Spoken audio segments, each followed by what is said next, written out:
Morning. I'm Jeff Lee, Chief of Growing Operations here in Avon. Today we're standing in the Buddlea, one of the Buddlea sections that we have. In front of me is a Puxer series. This one's pink. What we look for in newer introductions on the Buddlea are these smaller, more compact dwarf varieties that still give you the nice long flowers like what you're used to seeing. Buddlea, we actually have two crops that we do. We do can them once a year. They typically come into size about this time of year, first to the middle of August. We maintain these in this style house over the winter. Keep minimal heat at about 34, 36 degrees, and we leave that there all winter long. We do have clear poly on the houses, and then we will take the white poly off in the spring and let Mother Nature heat them up as well.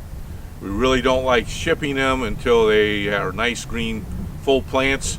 We do have a small number of both 3 gallons and most for a gallon crop that we run in regular heat, 60 degrees. That'll be nice plants about ready to flower close to Mother's Day or shortly thereafter. Most of these plants have multiple cuttings per pot, and what we're trying to do is get this thing to really fill out quick. Part of the reason for all the winter storage issues, this plant is relatively temperamental. For anyone that is around them knows that they will die down to the ground every year and come back up. Key with this plant in particular, once it goes out in the landscape, is to make sure it's in a well-drained area, in particular during the winter months. That crown of the plant does not like to be wet. It does lead to root rot and crown rot. So as I said before, one of the reasons we really like these plants, they're short, they're compact. If you look in here, there's all kinds of flowers. This is probably a 4 to 6 inch panicle in bloom. They are starting to go here, but right behind it's more flower buds coming. So these maintain good shelf life for everyone. We are also looking at a newer series. It's a Cascade series where you really get the long flowers. They'll be 6 to 8 inches long and twice as big around as what these are. So today I'm out in one of our small fruit sections and we're looking at blueberries, and this was a hot item for spring this year. Jeff's going to tell us a little bit about the blueberries, but Bushel and Berry is a new plant on the market, and it offers so much as far as everyone being able to enjoy small fruits because they're tight, compact plants. You can enjoy them on the patio or in the landscape, and they offer so much as far as a spring bloom, the wonderful fruit, and the great fall color. So Jeff, tell us a little bit about your blueberries here. So today on the ones in the blue pot, obviously, are Bushel and Berry, and then we have our own brand plants that work. Like Danny said, Bushel and Berry brings some breeding in along with landscape value. This is pink icing right here.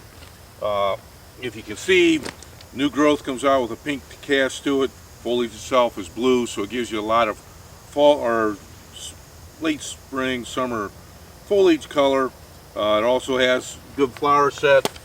One of the other varieties that we grow is called Perpetua. That one actually will bloom and flower and set fruit twice throughout the course of the year. So you get that May, June berry, and then you also get it later in the year. All the blueberries are grown in this section behind us. We do segregate these out. Typically we will treat the water to get the pH down around 6.2 to 6.5. Then we will also get this a little bit lower on the blueberries. We're shooting more for that 5.8 to 6 range. Blueberries also have their own special mix where we take the lime out of the mix so we can run a lower pH on the mix as well. That gives you a nice crop like what you see here. Some of the other things that we do, these are just regular houses.